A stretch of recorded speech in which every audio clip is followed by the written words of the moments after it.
Hello, this is Joe. If you find this video helpful in any form, please leave a comment below and subscribe and click that notification bell so that you can be notified with my next upcoming videos. Thank you very much for watching.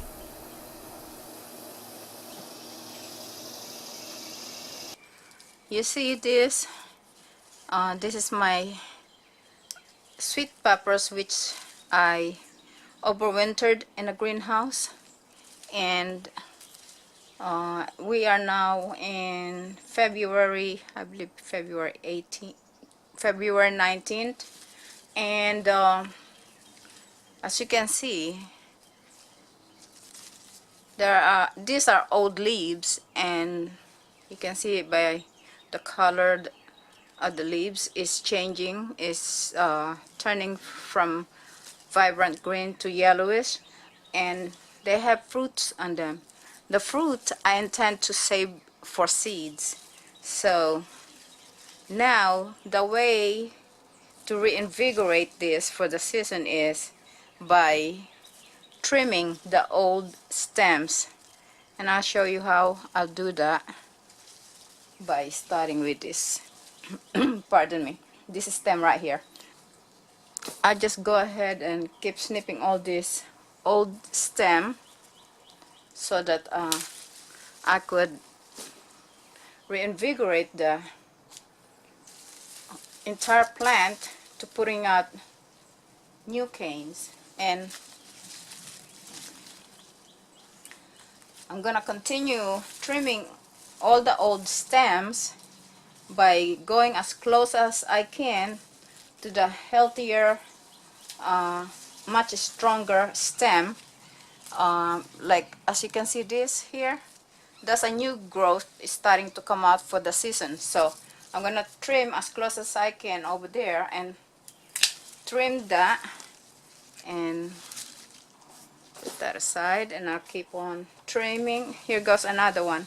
As you can see, this is very close to the main stem down there. You can see the bigger stems, and I think I'm gonna go even closer.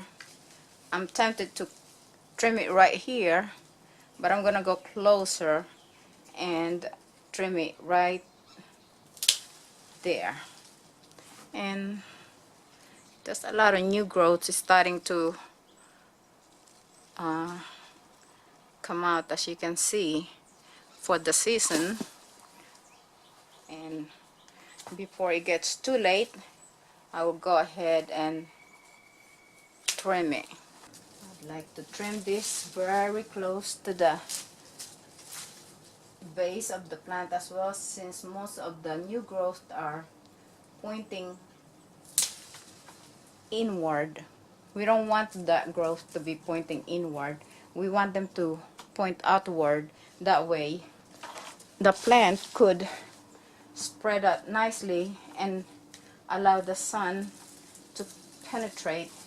I'm going to trim this close to the base as I can, as close as I can to the base, about an inch away from the new growth.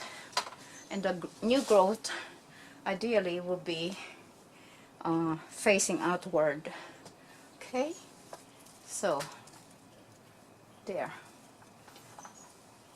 go to that one there.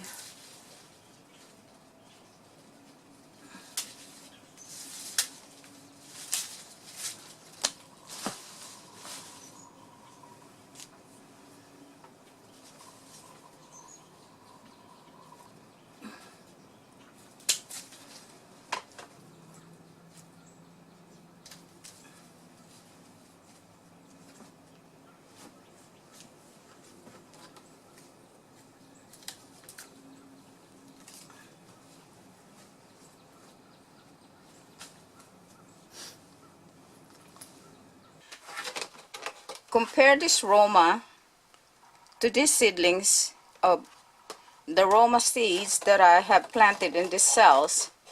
And as you can see, again, I have them planted here all at the same time, and I took some out, like this one here, and this is the one that was planted here. And instead of me pinching this up, I just decided to go ahead and plant these little seedlings again in here. And now what you see here is the Roma seedlings that have been planted at the same time in these cells. So if you look at the comparison of size, height, growth, and actually vigor, because as you can see, the stems or the base of this Roma tomato is so much bigger in diameter. That's a very important point that I thought would be worthy taking note of.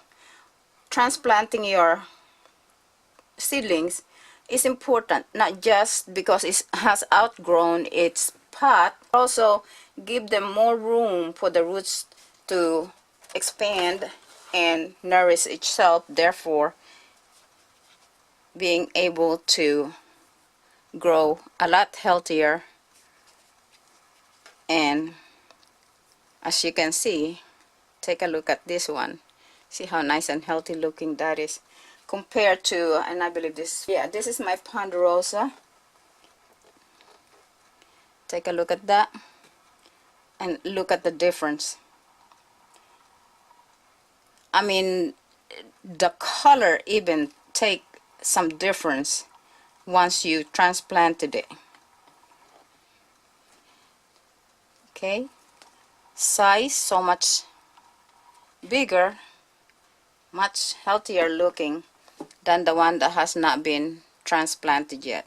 I'm planning to do some transplanting today, and before I do that, I just thought I'd point that out. Now here's an example of multiple growth here, and another reason is that you don't want them to keep on growing in the same pot if you have multiple seedlings like this one. And as you can see, it's just about root bound, and it will almost be hard to transplant this without damaging the root.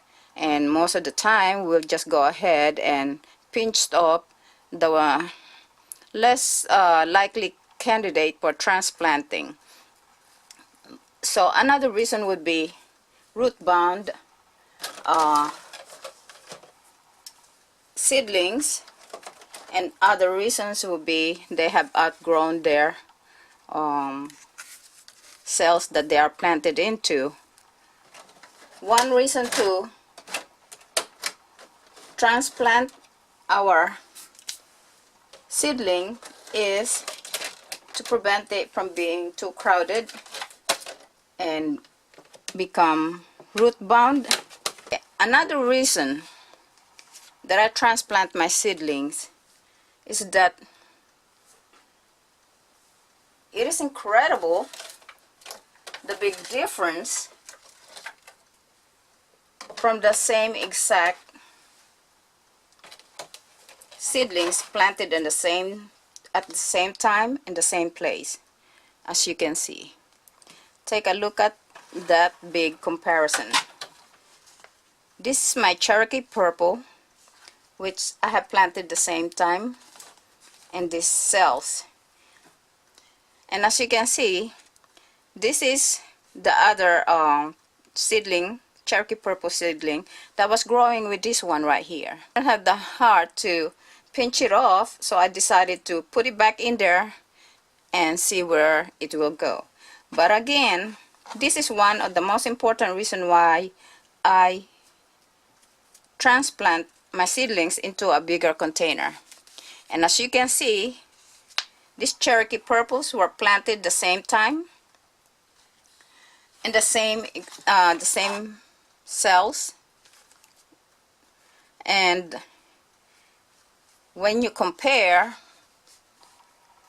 the diameter of the base of this Cherokee purple that has been transplanted to this Cherokee purple seedling that has not been transplanted, that has been here since I planted the seeds, there is a very, very remarkable big difference, okay? Because the transplanted seedling has been given a much roomier area to spread its root, and was taking the competition of another seedling that grows with it, because I oftentimes put 2 to 3 seeds in one cell. This and that were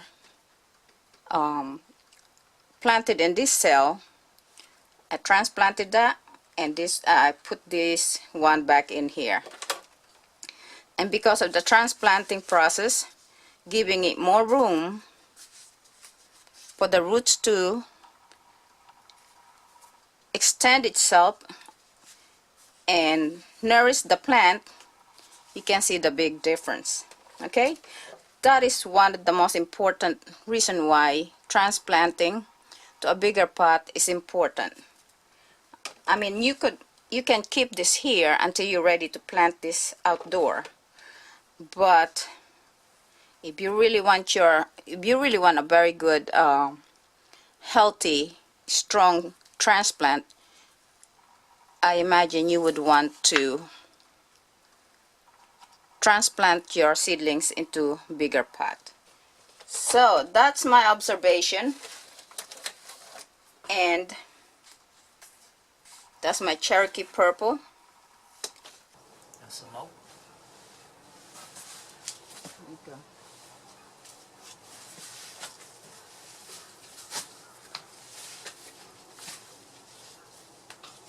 Okay, broccoli and cauliflowers, they like the soil to be tight around their root